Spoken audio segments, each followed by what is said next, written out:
मनुष्य एक सामाजिक प्राणी है, इसलिए वह अकेले नहीं रह सकता। जीवन में हर किसी को किसी न किसी समय अपने दोस्तों और रिश्तेदारों की जरूरत पड़ती है। ये जरूरतें केवल आर्थिक या भौतिक नहीं होती, बल्कि मानसिक, भावनात्मक और सामाजिक भी होती है। फर्स्ट ऑफ ऑल, हमें सहयोग और मदद की जरूरत पड़ती है। जब हम किसी कठिनाई या परेशानी में होते हैं तो दोस्त और रिश्तेदार हमारी मदद के लिए आगे आते हैं। चाहे बीमार होने पर दवाइयाँ पहुंचाना हो या मुश्किल समय में आर्थिक सहायता देना, करीबी लोग हमेशा हमारे साथ खड़े रहते हैं। दूसरी जरूरत इमोशनल सहारा होती है। जीवन में खुशी और दुख दोनों आते हैं। खुशियों में साथ मनाने वाला और दुख में दिलासा देने वाला कोई अपना ही होता है। दोस्तों और रिश्तेदारों का साथ हमें मानसिक रूप से मजबूत बनाता है। इसके अलावा हमें सलाह और मार्गदर्शन की भी आवश्यकता होती है। जीवन के इम्पोर्टेंट फैसलों में जैसे पढ़ाई का चुनाव, करियर की दिशा या शादी ब्याह के निर्णय, परिवार और दोस्तों की राय बहुत काम आती है। साथ ही सामाजिक जुड़ाव भी एक जरूरत है। त्योहार, शादी, जन्मदिन या अन्य अवसरों पर अपने प्रियजनों के साथ समय बिताने से रिश्तों में मिठास बनी रहती है और जीवन में खुशी बढ़ती है। अंत में यह कहा जा सकता है कि दोस्तों और रिश्तेदारों का होना जीवन को आसान, सुखद और सार्थक बनाता है। वे हमारी ताकत होते हैं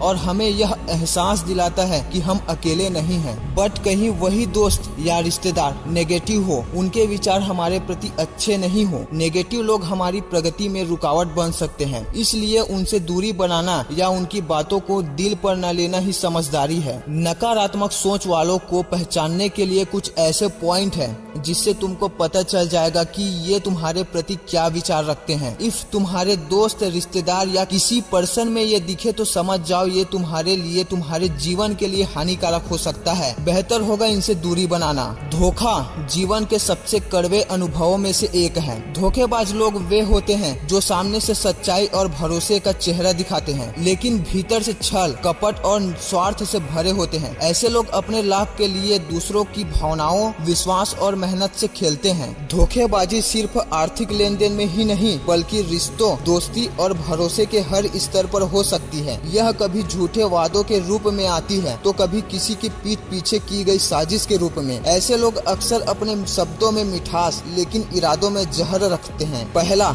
डिसीटफुल पीपल। धोखा जीवन के सबसे कड़वे अनुभवों में से एक है। धोखेबाज लोग वे होते हैं जो सामने से सच्चाई और भरोसे का चेहरा दिखाते हैं, लेकिन भीतर से छल, कपट और स्वार्थ से भरे होते हैं। ऐसे लोग अपने लाभ के लिए दूसरों की भावनाओं, विश्वास और मेहनत से खेलते हैं। धोखेबाजी सिर्फ आर्थिक लेन देन में ही नहीं, बल्कि रिश्तों, दोस्ती और भरोसे के हर स्तर पर हो सकती है। यह कभी झूठे वादों के रूप में आती है तो कभी किसी की पीठ पीछे की गई साजिश के रूप में। ऐसे लोग अक्सर अपने शब्दों में मिठास लेकिन इरादों में जहर रखते हैं। धोखेबाजी का सबसे बड़ा असर यह है कि यह भरोसे की नींव को हिला देता है। एक व्यक्ति का धोखा कई बार दूसरों पर विश्वास करने की क्षमता को भी खत्म कर देता है। यह मन से डर, गुस्सा और असुरक्षा पैदा करता है, जिससे व्यक्ति मानसिक रूप से कमजोर हो सकता है। दूसरा, सेल्फिश पीपल। स्वार्थी लोग वे होते हैं जो हर परिस्थिति में अपने लाभ और सुविधा को प्राथमिकता देते हैं, चाहे उसके लिए उन्हें किसी और का नुकसान ही क्यों न करना पड़े। उनकी सोच और व्यवहार में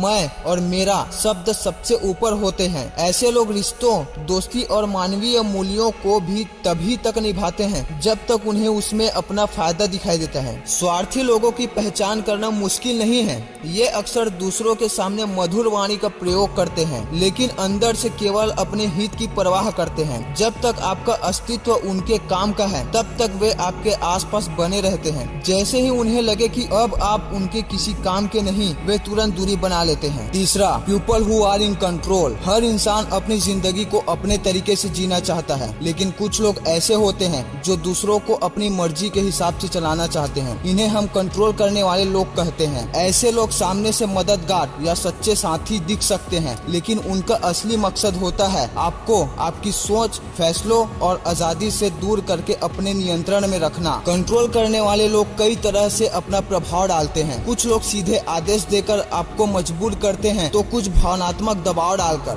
वे आपके फैसलों पर सवाल उठाते हैं, आपकी पसंद नापसंद को नजरअंदाज करते हैं और हर मौके पर अपनी राय थोपते हैं। चौथा, जलसी। ईर्ष्या एक स्वाभाविक भावना है, लेकिन जब यह अत्यधिक और नकारात्मक रूप ले लेती है तो यह व्यक्ति के साथ साथ उसके आसपास के लोगों के लिए भी हानिकारक बन जाती है। ईर्ष्यालु लोग वे होते हैं जो दूसरों की खुशी, सफलता या प्रगति देखकर खुश होने की बजाय भीतर से जलने लगते हैं। उनके लिए दूसरों की उपलब्धि अपनी असफलता या कमी का आईना बन जाती है। ऐसे लोग अक्सर सीधे सीधे अपनी ईर्ष्या प्रकट नहीं करते, बल्कि अप्रत्यक्ष रूप से ताने, व्यंग्य या आलोचनाएं के जरिए अपनी भावना जाहिर करते हैं। वे आपकी सफलता में खामी ढूंढते हैं, आपकी मेहनत को नजरअंदाज करते हैं और आपके मानसिक रूप से कमजोर करने की कोशिश करते हैं। कई बार तो ईर्ष्यालु लोग पीठ पीछे साजिश भी करते हैं ताकि आपकी प्रगति में रुकावट आए। जिंदगी में हर किसी को खुश करना जरूरी नहीं, लेकिन खुद को सही माहौल और सही लोगों के